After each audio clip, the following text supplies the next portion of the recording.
जय हिंद एवरीवन। कैसे हैं आप सब लोग? मेरे को लगता है आप सब लोग अच्छे होंगे।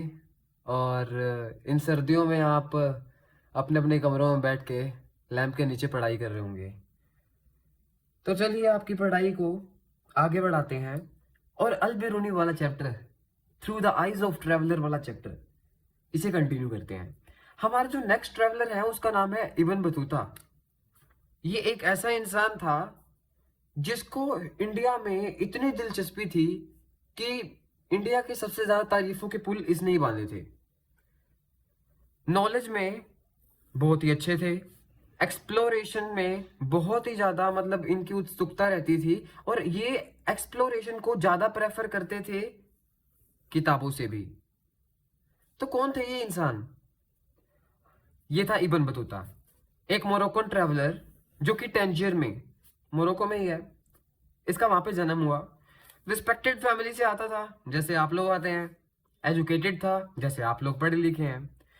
बट ये इतना ज्यादा नॉलेज गेन करने का इसको पता नहीं क्या भूत सवार था कि इसने अपनी बहुत छोटी उम्र में ही, जब ये बहुत छोटा था, when he was quite young, बहुत छोटा था, तो इसने क्या करा, स्कॉलस्टिक एजुकेशन, अपनी स्कूल की एजुकेशन जो थी उसे पढ़ लिख कर पार कर लिया था। इसके फैमिली जो थे उनकी एक्सपर्टीज, यानी वो मानते थे इस्लामिक रिलीजियस लॉ, जिसको शरिया भी कहा जाता है। मतलब उनका मानना था कि ये ऐसा लॉ है जो बढ़िया है। ओके, एक्सपर्टीज थी इनकी। सो ये इब्न बतूता कब आया भारत में? ये याद करना जरूरी है कि ये 1332 से लेके 1333 तक भारत में एंटर हो चुका था। मतलब कि सिंध के इलाके से आया था और सिंध में ये 1332 1333 में आ गया था। अब उस वक्त शासन किसका चल रहा था, ये बहुत ही महत्वपूर्ण बात हो जाती है। That is the most important thing. Tughlaq dynasty का शासन चल रहा था, and you all know at that time Delhi सल्तनत में Tughlaq dynasty, you all know, ये तुम छोटी क्लासेस में पढ़ के आ चुके हो, इसको मैं बार बार नहीं दोहराऊंगा। उस वक्त मोहम्मद बिन तुगलक का राज था यहाँ पे। ठीक है, इन सब बातों को छोड़कर हम आगे बढ़ते हैं कि इब्न बतूता बहुत पढ़ा लिखा इंसान, वो यहाँ पे आया तो उसको क्या मिला? भाई वो काजी बन गया, जज बन गया। कहाँ का? दिल्ली का। किसने बनाया? मोहम्मद बिन तुगलक ने। काजी बना दिल्ली का। काजी को हम जज की पोस्ट कहते हैं, और किसने अपॉइंट करा? सुल्तान ने। और सुल्तान कौन था? मोहम्मद बिन तुगलक। So simple. अब वो क्या हुआ कि इसके और महाराजा के बीच में, यानी इब्न बतूता और मोहम्मद बिन तुगलक के बीच में एक मिसअंडरस्टैंडिंग हो गई और उसको जेल में फेंक दिया, इब्न बतूता को। अब इब्न बतूता को जब जेल में फेंका गया तो आप लोग भी सोच रहे होंगे क्या रीजन हो सकता है इब्न बतूता को जेल में फेंकने का, है ना? तो आपको बता दूं कि कोई बीच में मिसअंडरस्टैंडिंग हो गई होगी जिसकी वजह से इब्न बतूता को जेल में फेंक दिया गया होगा। एक बार मिसअंडरस्टैंडिंग क्लियर हो गई तो उसने वापस से इंपीरियल सर्विस, यानी इब्न बतूता को जितनी भी राजशाही घराने की चीजों का इस्तेमाल करने के लिए वो अलाउंस था वो वापस से मिल गया। मतलब एक तरह से उसको राजशाही घराने का वो सब मिल गया जो उसको पहले से ही था, और जो उसे छीन लिया गया था उसे वापस मिल जाता है।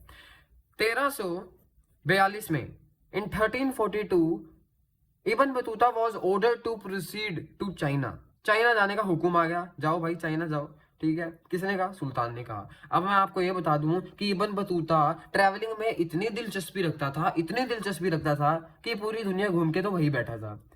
अलेक्जेंडर यानी कि सिकंदर, जो ग्रीस से आया था, उसका तो सपना था पूरी दुनिया पे राज करने का, पर इब्न बतूता अलग ही सपना लेके आया था। उसका सपना ये था कि वो पूरी दुनिया घूमेगा। सीरिया, इराक, पर्शिया, यमन, ओमन, इंडिया, चाइना, मतलब ऐसा कोई देश ही नहीं था जो उसने छोड़ा ही नहीं। ठीक है, अब देखो, इंडिया को उसने विजिट करा, इंडिया में दिल्ली को विजिट करा, मलाबार कोस्ट गया, असम गया, बंगाल गया। अब देखिए, वो इंसान श्रीलंका भी गया और मालदीव्स भी गया, एक नहीं तीन तीन बार गया। ये बहुत ही हैरान कर देने वाली बात है कि ये पागलों की तरह घूम क्यों रहा है इधर से उधर। दरअसल ट्रैवलर का काम यही होता है, पागलों की तरह घूमना और चीजों को एक्सप्लोर करना। आप में से जितने भी ट्रैवलिंग के शौक होंगे, मतलब जिनको भी ट्रैवलिंग का शौक होगा, तो वो कहीं भी जाते होंगे तो आप लोगों को एक्सप्लोर करने का बहुत ज्यादा मन होता होगा, है ना। ताजमहल कोई गया होगा आप में से, या फिर कोई ऐसी जगह गया होगा जो हिस्टोरिकली बहुत ज्यादा इंपॉर्टेंट है, या फिर आप लोग घूमने गए होंगे, तो आपके मन में हमेशा से दिलचस्पी रहती होगी कि यहाँ पे हुआ क्या होगा, क्या किसी का शासन रहा होगा, तो आप वहां पे एक्सप्लोर करने जाते हैं, है ना। चलो अब इसको भी छोड़ो, वापस इबन बतूता पे आते हैं। Ibn Battuta Chinese port town तक पहुंचता है, जायतुन में, जो आज के क्वांगजू कहलाता है, ठीक है। बीजिंग गया भाई, भाई साहब बीजिंग को अच्छे से ट्रैवल करके आए। मन भर गया बीजिंग को घूम घाम के, चाइना घूम घाम के उसका मन भर गया। कब भरा? 1347 में उसका मन भरा और कह रहा भाई मैं तो मोरक्को जाऊंगा, अपने घर जाऊंगा। अब क्या है कि जब वो घर चला गया तो लोगों ने उसके अकाउंट को मार्को पोलो के अकाउंट से कंपैरिजन करना चालू कर दिया कि किसका अकाउंट जो है वो बढ़िया है। यहाँ वर्सेस का मतलब ये नहीं है कि भाई लड़ाई हो रही है दोनों के बीच में, यहाँ वर्सेस का मतलब ये है कि कंपैरिजन हो रहा है किसका अकाउंट ज्यादा अच्छा है, या किसके अकाउंट में ज्यादा वैल्यूएबल चीजें हैं, या फिर ये बताया जा रहा है कि किसके अकाउंट में ज्यादा वो सब चीजें हैं जो एक ट्रेवलर के अकाउंट में होनी चाहिए। ओके, मार्को पोलो की बात करी जाए तो ये एक वेनिस से ट्रेवलर थे, बड़े वेनिस अमीर शहर से थे, इटली में है। लेट 13th सेंचुरी मतलब सेंचुरी 13वीं शताब्दी जो थी वो खत्म होने पे आई थी, तब ये इंसान जो था घूमना शुरुआत करा इसने घूमने की। ठीक है, आगे बढ़ते हैं, इबन बतूता के बारे में ही पढ़ते हैं। तो इबन बतूता के बारे में जान रहे हैं। इबन बतूता भाई, उसकी तो तारीफ करनी बनती है, क्योंकि उसने इंडिया की जो तारीफ करी वो वर्डलेस है, शब्द नहीं है उसके लिए कोई। इबन बतूता ऐसा वैसा इंसान नहीं था, वो छोटा मोटा सरफिरा नहीं था, बहुत बड़ा सरफिरा था, क्योंकि उसके अकाउंट में हमें वो चीजें देखने को मिलती हैं जो शायद किसी और के अकाउंट में देखने को मिले भी ना। लोग एक्सप्लोर करते थे लैंड को, ये एक्सप्लोर करता था लोगों को, ये एक्सप्लोर करता था वहां पे चीजें फॉलो जो करी जाती थी, follows the things which I have been followed in that particular place. Al Beruni से भी अलग था ये। इबन बतूता उन सब चीजों को नोटिस करता था। बिलीव्स, किसको कौन मानता है, या फिर किसके ऊपर किसी की आस्था टिकी हुई है, ये सब नोट करना। कल्चर, 14th सेंचुरी में जैसे तैसे करके इसे ग्लोब टोटर का नाम दे दिया। एक ऐसा सरफिरा जो पूरी दुनिया घूम लेता है उसको ग्लोब टोटर कहते हैं, ठीक है, और इसको यही टाइटल मिल गया। मजाक कर रहा हूं, इबन बतूता सही में सरफिरा था। ट्रैवलिंग, ट्रैवलिंग उस वक्त बहुत ही ज्यादा खतरनाक थी, हजार्डस थी, खतरे से खाली नहीं थी। अब मुल्तान से दिल्ली जाते वक्त एक बार क्या हुआ कि इबन बतूता को ठग लिया गया, उसके दोस्तों को मार दिया गया, उसने अपने दोस्त खो दिए और कुछ कंपेनियंस को चोट पहुंची, वोंडेड। आपके एनसीईआरटी में एक शब्द है, उसका मतलब चोट पहुंचना ही है। उसके साथियों को बहुत ज्यादा गहरी चोट पहुंची, पर वो तो बच गया, क्योंकि भगवान भी जानते थे कि अगर ये मर गया तो फिर ट्रैवलिंग कौन करेगा। ट्रैवलिंग ऑफ इबन बतूता, जैसा कि मैंने कहा इबन बतूता को ट्रैवलिंग का शौक था, तो उसकी जर्नी पूरी मैं दिखलाया हूं। मुल्तान से दिल्ली गया, 40 दिन लगे, बहुत बेला था, बहुत ज्यादा बेला बंदा था, पर फिर भी ट्रैवलिंग का शौक अभी भी भूत अभी भी सवार था ट्रैवलिंग का। सिंध से दिल्ली गया, 50 दिन लगे। दौलताबाद से दिल्ली गया, 40 दिन लगे। ग्वालियर से दिल्ली गया, 10 दिन लगे। मतलब लगभग 40 और 40 अच्छी और अच्छी, ठीक है, 50 और 10, ये हो गए 60।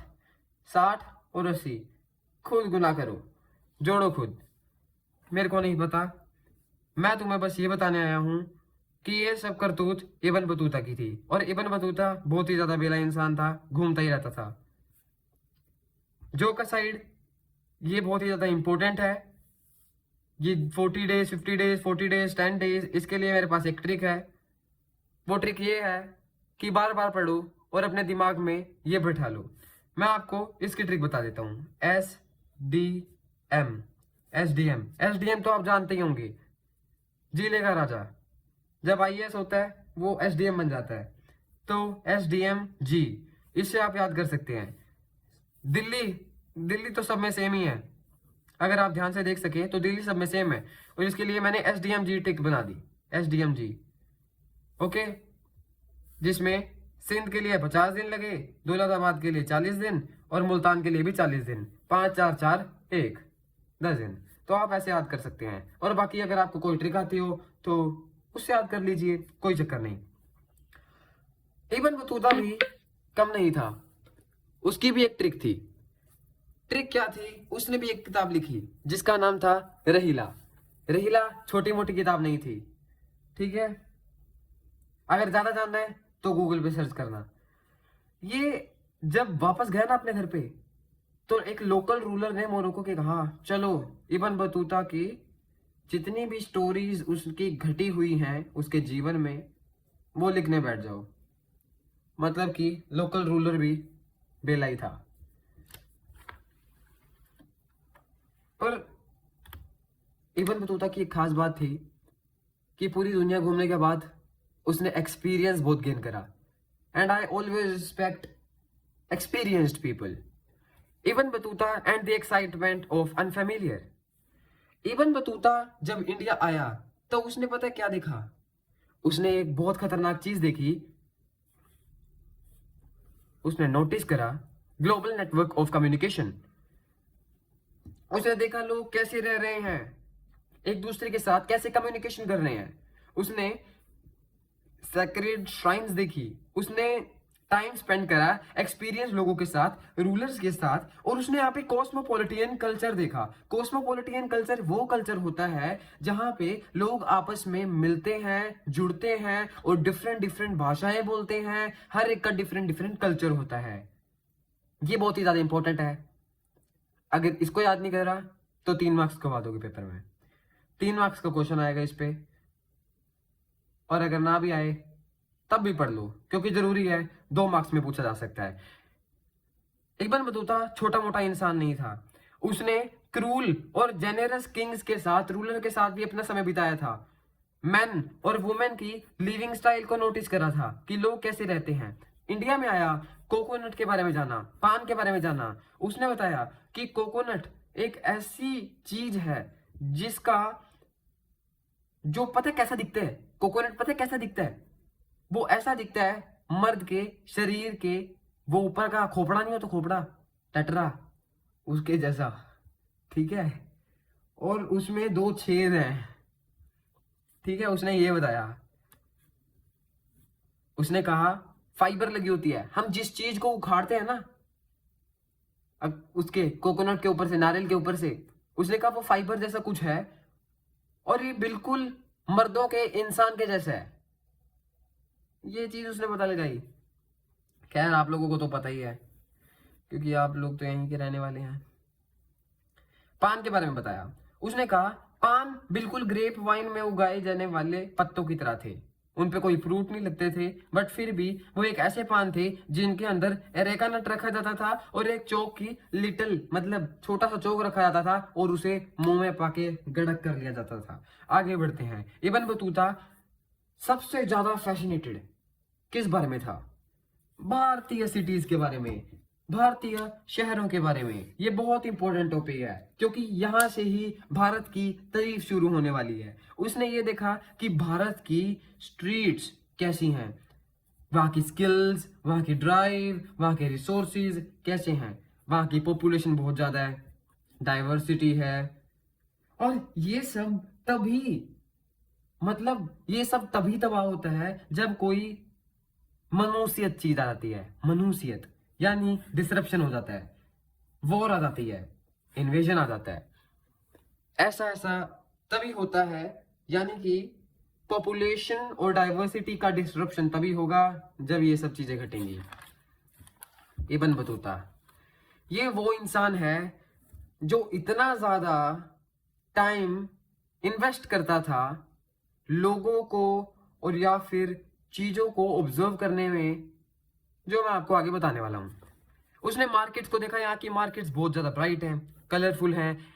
मार्केट को एक इकोनॉमिक ट्रांजैक्शन, मतलब इकोनॉमिक ट्रांजैक्शन बताया गया कि यहाँ पे लोग पैसे देते हैं या फिर बार्टर सिस्टम यूज करते हैं या फिर गोल्ड कॉइन्स देते हैं और सामान ले लेते हैं, ये सब करते हैं। उसने दिल्ली और दौलताबाद को कंपेयर करा। बहुत बेला इंसान था।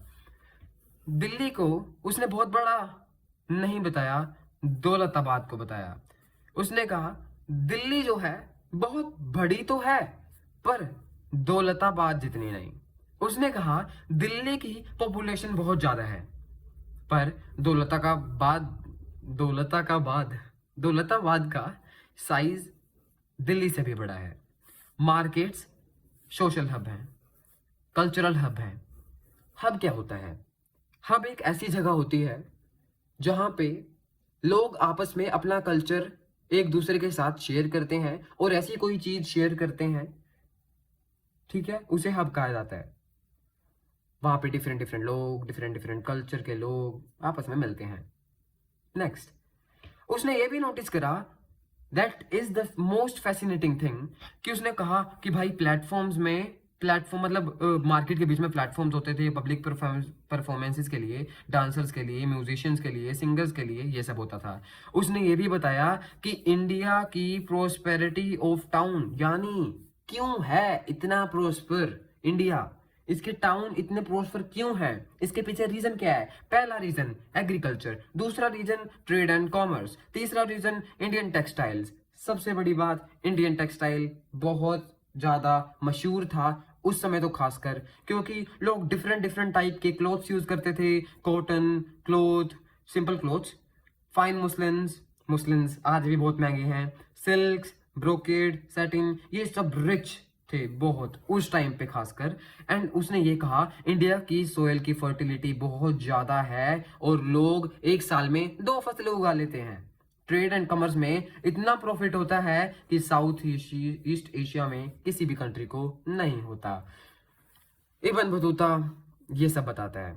इब्न बतूता का आखिरी टॉपिक क्या है जिसके ऊपर आपको सवाल भी पूछा जा सकता है, या तो 3 मार्क्स में आएगा और या 5 मार्क्स में आएगा,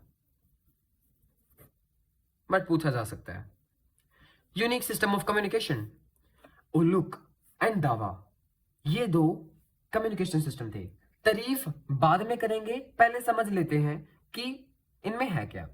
उलुक हॉर्सेस का यूज होता था, दावा ये फुट पोस्ट सिस्टम था, पैरों से, घोड़ों से। उलुक में रॉयल हॉर्सेस का यूज होता था। हर स्टेशन के बाद, मतलब हर 4 माइल के बाद एक स्टेशन आता था और यहां पे हर 1/3 माइल में एक स्टेशन आता था, यानी 3 स्टेशन 1 माइल में। अब माइल क्या होता है? 1.6 किलोमीटर को हम माइल कह सकते हैं। उल्लुक में हॉर्स और पर्सन दोनों चेंज हो सकते थे और नहीं भी हो सकते थे। ये आप लिख देना, मार्क्स तो लेना ही है ना। दावा में क्या होता था कि इंसान जो था स्प्रिंटर होता था और वो रोड को लेके दौड़ता था। रोड के ऊपर या तो कोई लेटर होता था या फिर लेटर के अलावा कोई और चीज भी हो सकती है, ऐसा सामान हो सकता है, ऑरेंजेस, फल फ्रूट्स हो सकते हैं और कुछ भी हो सकता है। और उसके ऊपर एक रिंग लगी होती थी, रिंग, बेल, यस, बेल जो थी वो रिंग करती थी टंग टंग टंग टंग, ऐसे, यस। और ये कब बात करती थी? जब इंसान दौड़ता था। उलुक, उलुक स्लोअर था क्योंकि स्प्रिंटर बहुत तेज भागते हैं भाई, ये बात तुम्हें भी पता होगी, और सिर्फ उन्हें 1/3 माइल के लिए तो भागना है। और दावा क्विकर था, किससे? उलुक से, क्योंकि स्प्रिंटर भागते बहुत तेज हैं और वो हमेशा कुरियर के लिए रेडी रहते थे। हर कह रहा हूं, तोतला बन गया मैं। हर 1/3 माइल के बाद एक पर्सन मिलता था और वो पर्सन 1/3 माइल तक दौड़ता था और फिर अगले इंसान को 1/3 माइल के बाद वो पकड़ा देता था और फिर वो पूरी तेजी से भागता था, फिर आगे वो मिलते थे, फिर वो तेजी से भागता था, फिर आगे मिलते थे। ऐसे करते करते जब तक वो अपनी मंजिल तक पहुंच नहीं जाते थे तब तक वो ये काम करते रहते थे। लास्ट एडवांटेज क्या था? एडवांटेज सिंपल है, मतलब रूट में ना इन्स और गेस्ट हाउसेस मिलते थे रेस्ट करने के लिए। और बेटर बेटर तो यही होता था, मतलब दोनों चीजें बेटर हैं, शॉर्ट डिस्टेंस के भी लॉन्ग डिस्टेंस के लिए भी। शॉर्ट डिस्टेंस के लिए भी ये चीज बेटर है, यानी अपना दावा, और लॉन्ग डिस्टेंस के लिए भी। पोस्टल सिस्टम जो है बहुत एफिशिएंट है, ठीक है, बहुत ही ज्यादा एफिशिएंट है, बिकॉज उस समय पे ये सब चीजें होना बहुत ही ज्यादा मतलब इंपॉर्टेंट थी और बहुत ही ज्यादा फैसिनेटिंग थी, ठीक है। अब तुम खुद सोचो, जहां इबन बतूता को 50 दिन लग रहे थे सिंध से लेके दिल्ली तक ट्रैवल करने के लिए, या दिल्ली से लेके सिंध तक ट्रैवल करने के लिए, वही काम राजा के जासूस 5 दिन में कर देते थे। That's all about Ibn Battuta. I think that's enough. आप लोग, मेरे को पता है आप लोग फोड़ के आओगे एग्जाम में, एंड ये जो है इसको अच्छे से पढ़ लेना। मैं आपको नोट्स अवेलेबल ज़रूर कराऊंगा, एंड दैट्स ऑल यार। जय हिंद।